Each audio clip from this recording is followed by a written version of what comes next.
Assalamualaikum warahmatullahi wabarakatuh. Perkenalkan, nama saya Nurafiah Amiruddin, penyuluh kehutanan pelaksana pemula pada cabang dinas kehutanan wilayah 3 Sukabumi. Pada kesempatan kali ini saya akan menjelaskan tentang kegiatan penyuluhan kehutanan di wilayah Sukabumi. Rencana kerja tahunan penyuluh kehutanan adalah pedoman bagi penyuluh kehutanan dalam melaksanakan tugasnya selama 1 tahun. Rencana kerja tahunan ini dijabarkan dari program penyuluhan kehutanan yang telah disusun 1 tahun sebelumnya. Rencana kerja tahunan ini juga akan disinkronisasikan dengan tujuan dari organisasi atau instansi yang telah tertuang dalam aplikasi Japati. Sehingga dalam penyusunan rencana kerja tahunan ini perlu adanya koordinasi dan konsultasi di beberapa ketua tim agar kegiatan penyuluhan kehutanan selama 1 tahun ini sinkron dengan tujuan dari organisasi atau instansi. Assalamualaikum. Waalaikumsalam. Selamat siang, Bu. Siang. Ibu, maaf mengganggu waktunya. Ibu lagi sibuk nggak? Enggak sih, lagi bikin ini aja. Target biasa. Ibu maaf, ini mau konsultasi Bu. Rencana kan saya mau buat rencana kerja tahunan penyuluh kehutanan. Nah, berdasarkan dari surat perintah di SKP saya masuk dalam tim Ibu itu terbinanya kelompok tani hutan untuk peningkatan kelas kelompok. Coba itu. Oh iya ya, sama Bu Rafia ya? Iya. Kebetulan ini saya juga udah bikin rencana kerja selama 1 tahun untuk semua anggota yang ada di tim ini. Anggota untuk kegiatannya dengan terbinanya kelompok tani hutan untuk peningkatan kelas kelompok di CDK wilayah 3. Nah, ini untuk kegiatannya bisa dilihat mungkin ya. Ini saya udah bikin.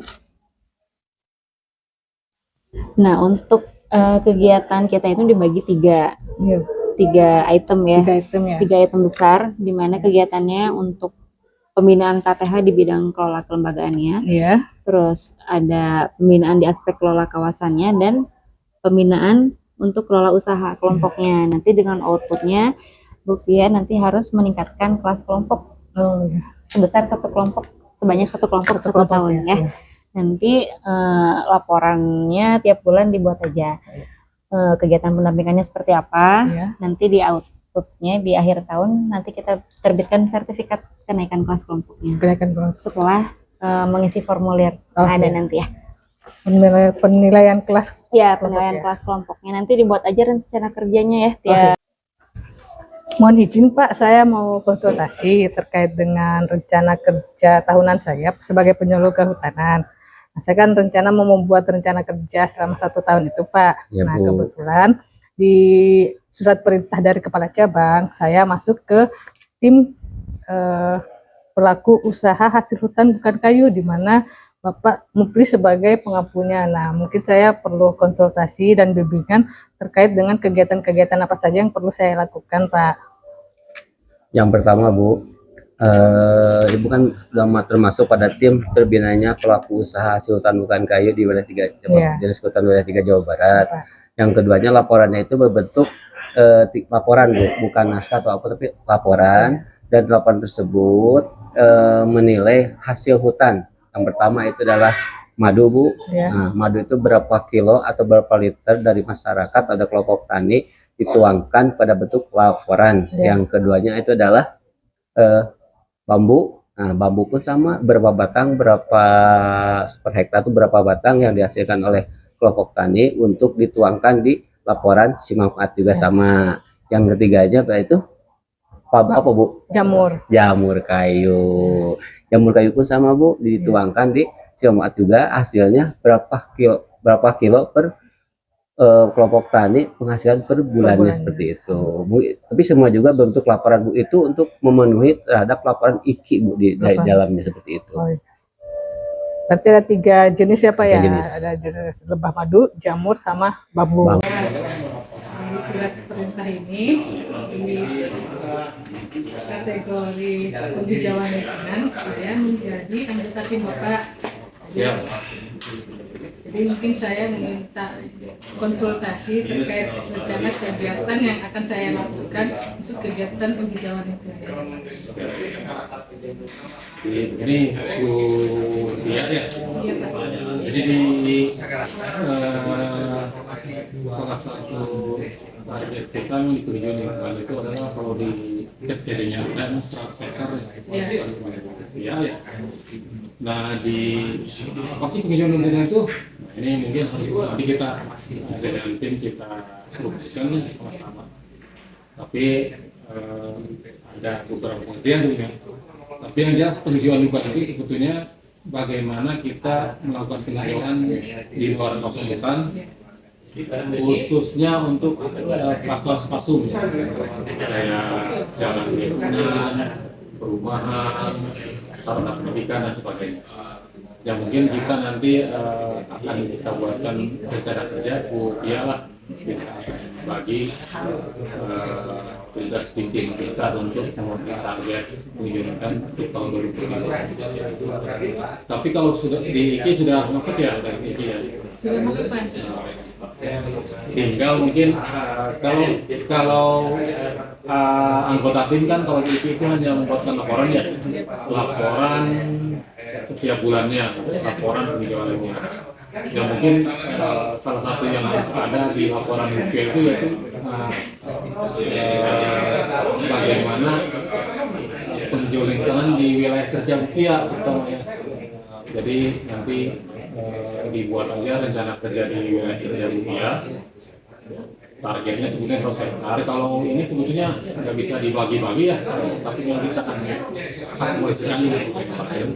Tapi mungkin tiap bulannya mungkin bukan nanti bisa menyampaikan laporan penanaman di wilayah kerja UPIA. Itu aja mungkin secara gambaran umum ya. Nah, lalu ada pertanyaan. Berarti penghijauan itu cuma penanaman atau ada kegiatan pembuatan bibit atau yang lainnya?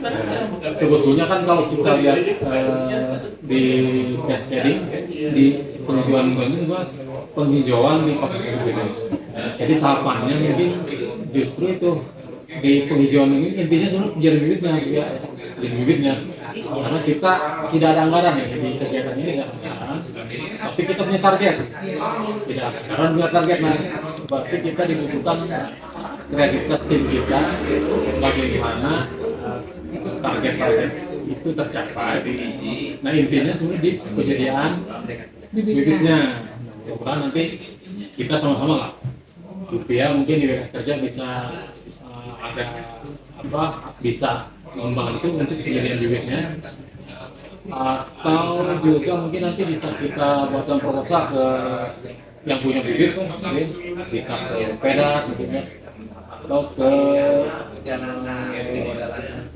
instansi lain yang bisa membantu untuk program ini. Saya kira itu aja. Yang kedua mungkin setelah bibit kita menentukan lokasi ya, inventarisasi lokasinya yang mau ditanam di mana. Termasuk mungkin wilayah kerja UPIA. Ada nggak spot-spot atau lokasi yang akan kita ditanam selama dari berkaitan dengan lingkungan? Karena kan kalau penghijauan yang secara khusus sebetulnya yang dengan prinsip ada anggapannya dari kegiatan mikro ya. Kita mungkin untuk penghijauan lingkungan target lokasinya ya itu di Pasar-Pasum, bisa sekolah, sarana keagamaan, atau puskesmas dan sebagainya. Itu mungkin ya, jadi beda. Nah, itu ya. Ini kegiatan saya itu edukasi dan sosialisasi. Nah, termasuk itu. Termasuk nanti kalau bisa penyediaan bibit secara swadaya lebih bagus lagi ya. Kita bekerjasama dengan KPA yang UPIA, Bina bisa di lokasi mungkin kita lebih bagus. Ada lagi? Cukup. Sekarang tinggal mungkin nanti kita akan sama-sama diskusikan dengan tim lain. Kita buat rencana kerja CK, kemudian kita akan beri ke rencana kerja masing-masing anggota tim. Saya kira itu aja. Cukup ya? Terima kasih ya Pak. Ya.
Assalamualaikum Kang. Alhamdulillah sehat Kang. Ngecalik Bu. Ngapain ini Kang? Ini Trigona yang kemarin ada bantuan itu dari kehutanan yang 10 stup tuh. 10 stup ya? Iya, Jenisnya apa itu? itu jenisnya Itama Bu. Itama. Iya. Sekarang kondisinya gimana? Ya dilihat dari ininya, alhamdulillah yang sebagiannya bagus Bu ya. Namun yang sebagian juga dari segi masih ada yang sedikit. Oh. Jaraknya Kang, kan kadang kalau misalnya lebah itu, apalagi jenisnya Itama ya, itu harusnya agak jauh jaraknya. Nah untuk peletakan stup 10 stup itu apa lokasinya jauh apa dekat gimana? Nah itu kita pakai jaraknya 3 meter. 3 meter ya? Mungkin dari itu juga berpengaruh ya Bu ya. Iya. Harusnya dia jarak 5 atau sampai lebih ya. Iya. Sementara atau lebih. Lihat dari yang 2 kotak itu pertumbuhannya emang bagus Bu. Pertumbuhannya bagus. Si madunya itu udah bisa dipanen lah. Udah bisa panen. Berarti udah pernah memanen apa belum? Nah rencananya esok hari kita akan melakukan pemanenan. Mau coba dipanen. Nah kan kalau yang lebah Trigona khususnya ya kan, memang yang terkenal ada 3 jenis ya, ada Lepisep, Biroi, sama Itama. Nah kalau yang Lepisep itu kan memang agak lebih simpel dan kadang kalau ditaruh di saung susun pun bisa ya, mudah banget mudah di ini. Terus kalau untuk Biroi kan lebih agresif, jadi memang harus jauh dari pemukiman, dari masyarakat sekitar, dan memang harus terpenuhi dari segi arah si itunya, keluar masuknya si Trigona itu sangat berpengaruh gak Bu? Cukup berpengaruh juga Kang. Jadi kalau misalnya mungkin yang 2 itu kan si arahnya itu ngelawan arah angin. Iya. Nah, jadi yang 2 itu hilang. Oh gitu. Apa itu berpengaruh dari itu? Apa emang tadinya nggak ada ratunya? Saat datang memang kita harus perhatikan apakah itu ada ratunya apa enggak. Nah kalau misalnya sudah kita pastikan bahwa di dalam stup itu ada ratu, tapi dalam perkembangannya dia masih belum berproduksi, mungkin ada beberapa faktor. Pertama pakan, yang kedua letaknya, kondisinya seperti apa, ada hama atau tidak adanya. Nah yang tadi juga dikatakan bahwa arahnya ya, kalau bisa menghadap ke selatan atau utara corongnya itu Kang, karena kan cepat keluar masuknya. Kalau menghadap ke timur atau barat itu kan arah angin kan dari timur ke barat. Takutnya dia kayak ketemu angin, wah berat kan si koloninya. Kita tuh yang 2 itu arahnya ke barat. Arahnya ke barat berarti membelakangi arah angin. Takutnya ketika nanti arah anginnya ke barat kan, ketika dia mau masuk dia terhempas kan Kang. Jadi mungkin itu bisa dirubah. Untuk produksinya sedikit itu mungkin kemungkinan besar adalah arahnya juga itu. Sementara itu yang selalu Ajis cek ya. Dari segi nggak tahu yang lainnya, soalnya si peremang madunya itu nggak terlalu pesat gitu pertumbuhannya. Masih sedikit. Tapi nanti coba diperhatikan lebih intensif lagi ya Kang. Mungkin ada beberapa faktor memang mempengaruhi pertumbuhan dari produksi madu itu sendiri. Terutama juga memang pakan. Terus hamanya perlu diperhatikan. Kondisi sekitarnya apakah ada asap, pembakaran, terus ada penggunaan pestisida, itu kan juga rawan untuk koloni Trigona khususnya untuk Itama itu sendiri. Kalau semut sih kan sering dicek ya, suka dibersihin gitu. Itu Tapi juga ada ya? itu juga kan berpengaruh ya. Ngaruh. Nah kalau misalnya semut, udah pernah nyoba nggak Kang?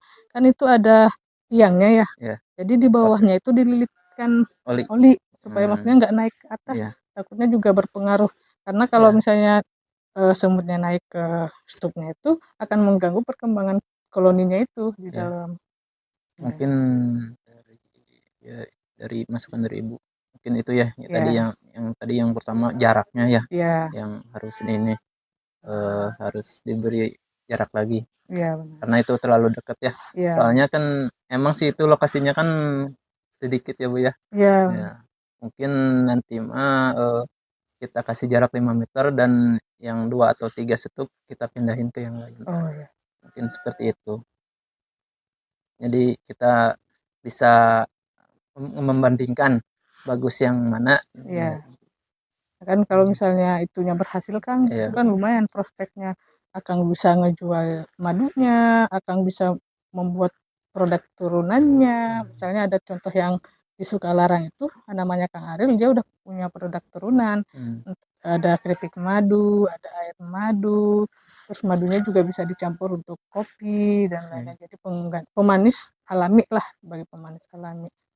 Jadi ya sebenarnya lebah madu agak cukup prospek gitu untuk kedepannya dalam bisnis. Apalagi di Bantar Gadung ya, di Lembah Tunggal ini memang masih sedikit yang budidaya lebah madu ini. Jadi kemungkinan besar pasarnya cukup luas. Selain itu pun juga Akang bisa melakukan promosi secara online. Kan sekarang mah zaman teknologi ya, digitalisasi, banyaklah bisa dijangkau, bukan hanya di Limus Tunggal atau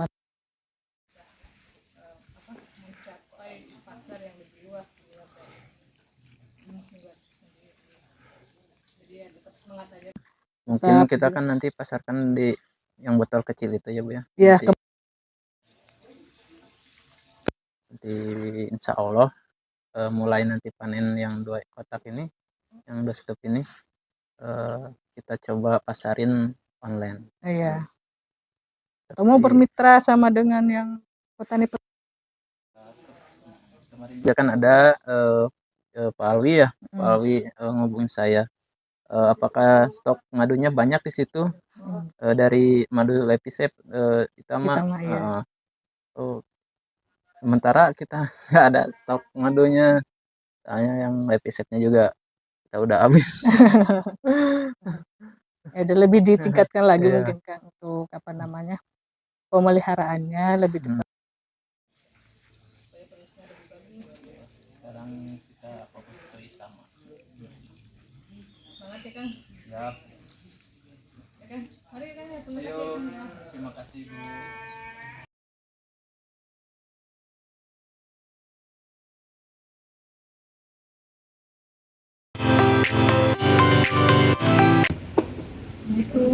Waalaikumsalam. Oh siap.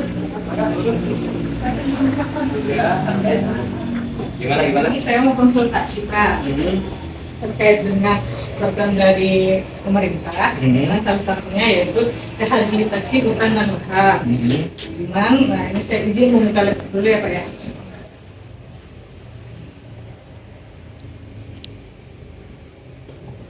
Ini Pak.